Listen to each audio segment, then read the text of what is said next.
I know you're the type of person who loves really hard challenges in video games and you like completing every single thing that you can possibly do within the video game that the game designer gives you and tasks you with doing.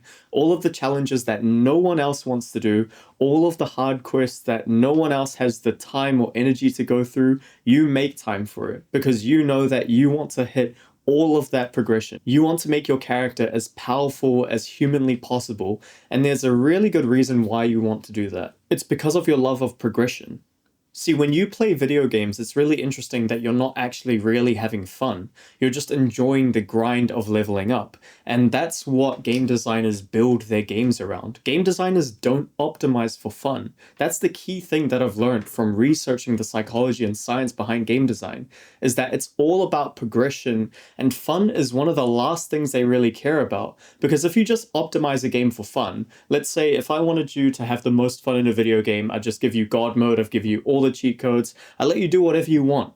But when you activate those cheat codes and you have everything at your fingertips instantly, sure, it's fun in the short term, but as soon as you start realizing that there's no more challenge, there's no more flow state, you put it down, you stop playing. And that's the whole reason why you're not addicted to video games because you're lazy or you just want to have fun. You're addicted to the feeling of progression. And game designers have mastered how to give you that feeling in games. And the whole point that I'm trying to make with this video is that if you apply the same psychology that the game designers do to get you motivated to apply discipline to progressing in a game, you will find that same thing for your goals in life. And the reason why I stress so much about the difference between optimizing for fun and optimizing for progression is because every single person who tries to turn their life into a game makes the same mistake, that they want to try and make everything in their life fun, when life is full of things that are just so goddamn boring that why would you even bother playing life when you could just go into a video game? Because that has been designed to be as progressive as possible, to give you so much feedback that you want to do more and play more. And so the thing that I've realized is that life is a badly designed video game. And if we understand that life is an extremely badly designed video game, there's only one thing that we need to fix it: good design. And this design is the exact reason why you have unstoppable discipline in video games, but you don't have that for real life. And I'll teach you about it with this really simple analogy. Imagine there's a student called Dom.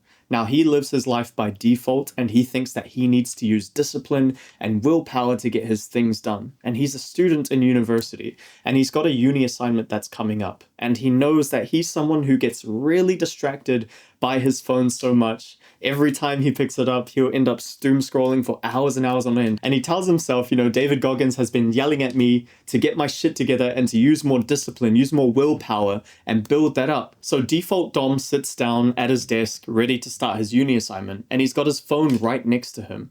And that's the biggest mistake he makes, because he thinks that he has to use willpower and discipline to stop him using his phone. And so what happens when he's 5 minutes in to doing his assignment, he hits a hard part of the task and he doesn't want to do it anymore. And he gets that urge to check his phone, but he's like, no, I'm going to use my discipline. I'm not going to give in to this. And so he puts his phone down again. And then 2 minutes later, he hits another hard part of the uni assignment. He powered through, but he's still struggling. And then he glances at his phone and he's like, I really just want to scroll. I just don't want to do this anymore. It's too hard. But no, he still resists. And then the third time, mind you, it's been 7 minutes and he's barely done any work because all he's focusing on is trying to make sure that he doesn't use his phone. And so for the third time, he glances at his phone and he sees a notification pop up and he finally gives in to check that notification and he ends up in a 3-hour doom scrolling session. And that's the problem with willpower discipline. It's that you constantly have to use this resource in order for you to stop doing the thing that you know that you should avoid in the first place. And now we're going to think about a completely different way to go about this scenario with Derek, the designer. So Derek, the designer, is also a uni student and he also suffers from doom scrolling. But he knows that he shouldn't live his life by default because life is an extremely badly designed video game. He needs to live his life by design. And that means that he knows that in order for him to do his uni assignment, it doesn't mean that he needs to make it as fun as possible. He needs to make sure that he knows exactly what he needs to do in every step of the way. He needs to set out the level progression for what he's going to do for his session. These are all the principles from Deep Work from Cal Newport. So it's nothing really new, but the key thing is that he will design his discipline. And the key difference between Default Dom, who constantly tries to use his willpower to power through his assignment and stop getting distracted, and the difference between Derek, who's the designer, who understands that he is going to get distracted, is that Derek, instead of having his phone right next to him during the whole uni assignment, he puts it in another room that's really hard to go towards. So he starts his uni assignment and there's no phone there for him to glance at. If he wants to distract himself with his phone, he has to go into another room that's way more harder to get up, open his door, go to the next room, open that door, and find it where he hid it, like behind the couch or something. And all of that friction is so much more effort than just powering through your uni assignment.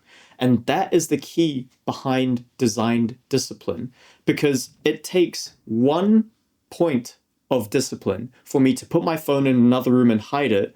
And it takes, 10 or even more points of discipline every time I look at my phone while it's here, while I'm doing the assignment, to stop myself from using it.